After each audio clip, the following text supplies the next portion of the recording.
જય સ્વામિનારાયણ મિત્રો. હવે જે આપણે પ્રકરણ નંબર 8માં છેલ્લા પ્રશ્નોનો અભ્યાસ કરીશું મિત્રો. પ્રશ્નનું નામ છે કે કૃષિ ક્ષેત્રે ખેત ઉત્પાદકતા વધારવા માટેના ઉપાયો સમજાવો. બરાબર છે, 5 માર્ક્સનો પ્રશ્ન પૂછાય છે પરીક્ષાની અંદર. તો આપણે સમજીએ. પહેલા એની વસ્તુ કે શોર્ટમાં વાત કરીએ કે કૃષિ ઉત્પાદકતા વધારવા માટેના મુખ્યત્વે 3 ઉપાયો છે. પહેલો ઉપાય છે સંસ્થાકીય પરિબળો, બીજો ઉપાય છે ટેકનોલોજીકલ પરિબળો અને ત્રીજું છે અન્ય પરિબળો. બરાબર છે. આજે આપણે સંસ્થાકીય પરિબળો વિશે અભ્યાસ કરીશું. બરાબર છે. પહેલો ઉપાય સંસ્થાકીય પરિબળો.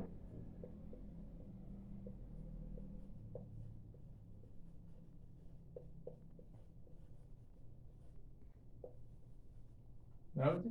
સંસ્થાકીય પરિબળો અલગ અલગ પ્રકારના હતા.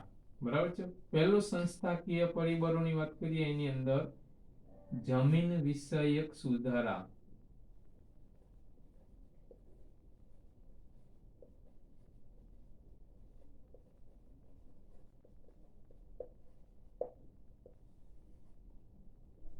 બરાબર છે. પહેલું સંસ્થાકીય પરિબળોમાં જમીન વિષયક સુધારા.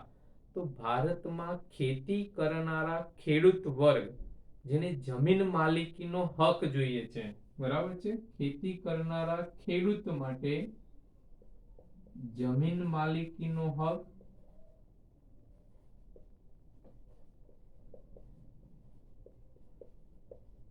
હક અને બીજા હતા ગણોતિયાઓ. ખેડ હકની સલામતી.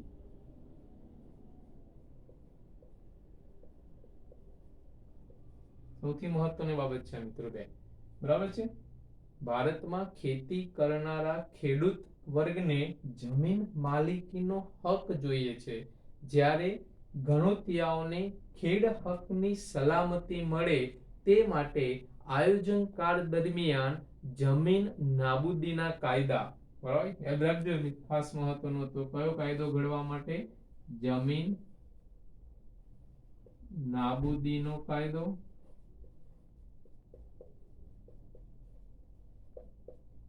બરાબર છે. જમીન નાબૂદીનો કાયદો અને ખેડ હકની સલામતીનો કાયદો પસાર કરવામાં આવ્યો હતો. ક્યારે? આયોજન કાળ દરમિયાન. બરાબર છે. આયોજન કાળ દરમિયાન જમીનદારી નાબૂદીનો કાયદો અને ખેડ હકની સલામતીનો કાયદો પસાર કરવામાં આવ્યો હતો. આ કાયદાનો જો અમલ કરવામાં આવશે તો ખેડૂતોનું આર્થિક શોષણ અટકશે. બરાબર. આ કાયદાનો અમલ કરવામાં આવે છે તો ખેડૂતોનું આર્થિક શોષણ અટકશે.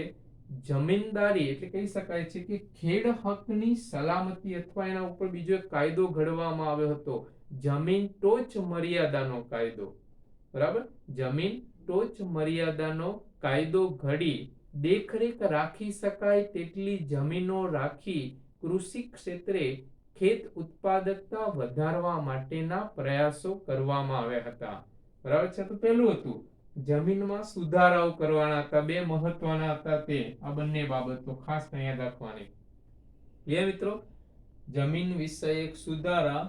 ખેડૂતોને શું જોતું હતું? ખેતી કરનારા ખેડૂતોને જમીનનો માલિકીનો હક મળે અને ગણોતિયાઓને ખેડ હકની સલામતી મળે તે માટે આયોજન કાળ દરમિયાન જમીનદારી નાબૂદીનો કાયદો અને ખેડ હકની સલામતીનો કાયદો પસાર કરવામાં આવ્યો હતો.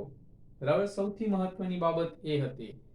બરાબર છે. જો આ કાયદો અમલમાં થશે તો ખેડૂતોનું આર્થિક શોષણ અટકશે અને જમીનની ટોચ મર્યાદાનો કાયદો ઘડી દેખરેખ રાખી શકાય તેટલી જમીનો રાખી કૃષિ ક્ષેત્રે ખેત ઉત્પાદકતા વધારવા માટેના પ્રયાસો કરવામાં આવ્યા હતા. બરાબર છે. તો પહેલું પોઈન્ટ હતો એ. ત્યાર પછી એમાં બીજો પોઈન્ટ છે સંસ્થાકીય ધિરાણની પ્રાપ્તિ.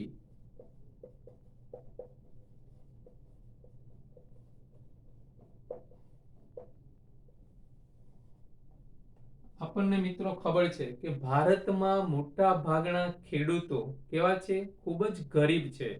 તેમને પૂરતા પ્રમાણમાં અને વ્યાજબી દરે જો ધિરાણ પૂરું પાડવામાં આવે છે તો તેઓ ખેતી ક્ષેત્રે મૂડીરોકાણ કરી ખેત ઉત્પાદકતા વધારી શકાય છે. તે માટે આયોજનકાળના સમયગાળા દરમિયાનની આપણે વાત કરીએ છીએ તો કહી શકાય છે કે આયોજનકાળના સમયગાળા દરમિયાન સહકારી ધિરાણ માળખા દ્વારા ખેડૂતોને એટલે કે વ્યાજબી દરે ધિરાણ પૂરું પાડવામાં આવતું હતું. બરાબર, કોના દ્વારા પૂરું પાડવામાં આવતું? સહકારી ધિરાણ માળખા દ્વારા ખેડૂતોને વ્યાજબી દરે ધિરાણ પૂરું પાડવામાં આવતું હતું. તે માટે આપણે કહી શકીએ છીએ ખાસ કરીને કે તે માટે 1982 માં નાબાર્ડ ની રચના કરવામાં આવી હતી. નાબાર્ડ ખેડૂતોને સસ્તા દરે વ્યાજબી દરે ધિરાણ પૂરું પાડતી હતી. બરાબર છે. 1982 માં નાબાર્ડની સ્થાપના કરી હતી. નાબાર્ડનું પૂરું નામ NA એટલે નેશનલ, B એટલે બેંક, ફોર A એટલે એગ્રીકલ્ચર, R એટલે રૂરલ અને D એટલે development. National bank four agriculture rural development ખેડૂતોને સસ્તા વ્યાજબી દરે અને પૂરતા પ્રમાણમાં ધિરાણ પૂરું પાડે છે. તેના અંતર્ગતમાં જમીન વિકાસ બેંક અને પ્રાદેશિક ગ્રામીણ વિકાસ બેંકની પણ રચના કરવામાં આવી હતી. એ પણ એક પ્રશ્ન પૂછાય કે જમીન વિકાસ બેંકની સ્થાપના ક્યારે કરી હતી? એ પણ આપણે આગળ આવી ગયું છે કે 1975 માં જમીન વિકાસ બેંકની સ્થાપના કરવામાં આવી હતી. બરાબર છે. આ ઉપરાંત પણ કહી શકીએ છીએ કે ભારતમાં ખેડૂતોને ટૂંકા સમયગાળા માટે કે મધ્યમ સમયગાળા માટે કે લાંબા સમયગાળા માટે બેન્કિંગ ક્ષેત્ર દ્વારા પણ ખેડૂતોને ધિરાણ પૂરું પાડવામાં આવે છે. ટૂંકમાં કહી શકાય છે મિત્રો કે ખેડૂતને જો પૂરતા પ્રમાણમાં ધિરાણ મળશે તો તેઓ કૃષિ ક્ષેત્રે મૂડીરોકાણો કરી શકે છે અને ખેત ઉત્પાદકતા વધારી શકાય છે. બરાબર. તો સૌથી મહત્વનું હતું કે પૂરતા પ્રમાણમાં ધિરાણ મળશે તો જ ખેત ઉત્પાદકતા વધારી શકાય છે. ક્લિયર? ત્યાર પછી મુદ્દા નંબર 3, કૃષિ પેદાશની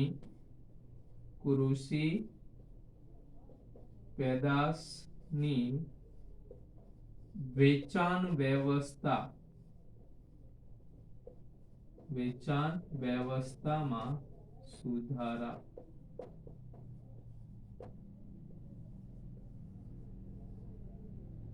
કૃષિ પેદાશની વેચાણ વ્યવસ્થામાં સુધારો.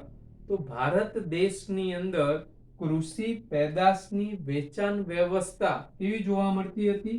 ખામીયુક્ત હતી. ભારત દેશની અંદર કૃષિ પેદાશની વેચાણ વ્યવસ્થા ખામીયુક્ત જણાતી હતી.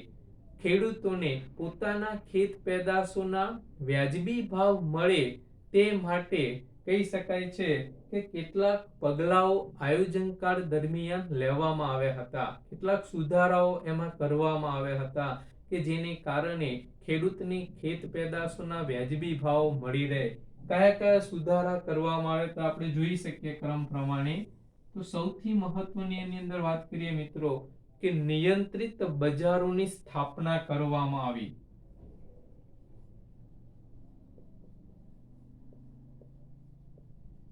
નિયંત્રિત બજારોની શું કરવામાં આવી હતી? સ્થાપના કરવામાં આવી હતી. બીજું સૌથી મહત્વનું હતું કે ખેડૂતોને ખેત પેદાશોના બજારમાં વેચાણમાંથી મુક્તિ અપાવવા માટે અને ખેડૂતો ખેત પેદાશોનો સંગ્રહ કરી શકે તે માટે રાજ્ય કોઠાર નિગમ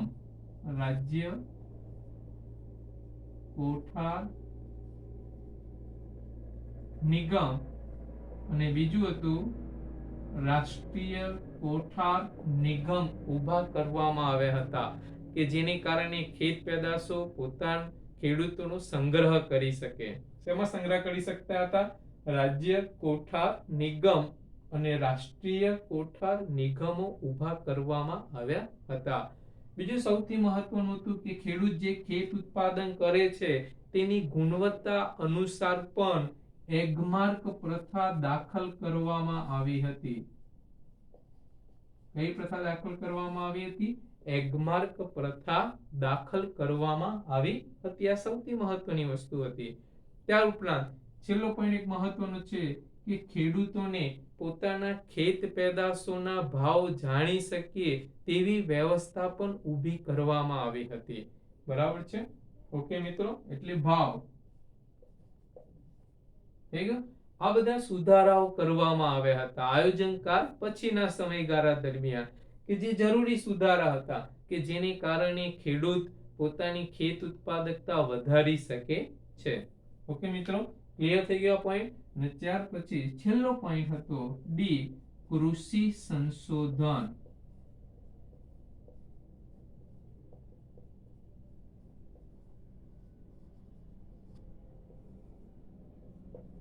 આપણને ખાસ કરીને ખ્યાલ છે મિત્રો કે ભારત દેશની અંદર મોટા ભાગના ખેડૂતો કેવા છે? અશિક્ષિત, અભણ છે, કે તેઓ કૃષિ ક્ષેત્રે નવા એટલે કે કૃષિ ક્ષેત્રે સંશોધન કરવા માટે પૂરતા એટલે કે પોતાની રીતે શક્તિમાન ધરાવતા નથી. બરાબર? તે માટે કૃષિ ક્ષેત્રે સંશોધન કરવાની જવાબદારી કોને સોંપવામાં આવી છે? તો નાબાર્ડને. આપણને નાબાર્ડનું પૂરું નામ તો ખબર છે મિત્રો. બરાબર છે? કૃષિ ક્ષેત્રે સંશોધન કરવાની જવાબદારી કોને સોંપવામાં આવેલી છે? તો કે નાબાર્ડને સોંપવામાં આવેલી છે. ખેડૂતો પરંપરાગત ઉત્પાદન કરવાને બદલે આપણે જે ચીજ વસ્તુની બજારમાં માંગ હોય છે તેવી વસ્તુનું ઉત્પાદન કરવાથી મહત્તમ લાભ મળી શકે છે. તે માટે બજારલક્ષી અભિગમ એટલે કે અપનાવવા માટે આપણને ખાસ કરીને યાદ રાખવાનું છે કે ખેત ઉત્પાદકતા માટે કૃષિ યુનિવર્સિટી અથવા Indian council of agriculture research ની જેવી સંસ્થાઓની સ્થાપના કરવામાં આવી છે. Indian council agriculture of research એટલે કે ICRA, Indian council of agriculture research, ICAR, Indian council agriculture of research જેવી સંસ્થાઓની સ્થાપના કરવામાં આવેલી છે. બરાબર છે? બે વસ્તુ યાદ રાખો, ફૂલ ફોર્મ પરીક્ષામાં પૂછી શકાય. ICAR નું પૂરું નામ શું છે?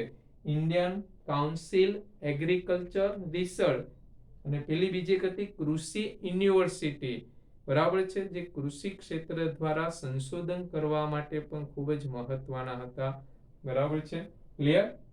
તો આ આપણે કુલ વાત કરીએ કૃષિ ક્ષેત્રે ખેત ઉત્પાદકતા કેવી રીતે વધારી શકાય છે એ માટેના સંસ્થાકીય પરિબળો કેટલા હતા? મૂળભૂત 4 પરિબળો હતા.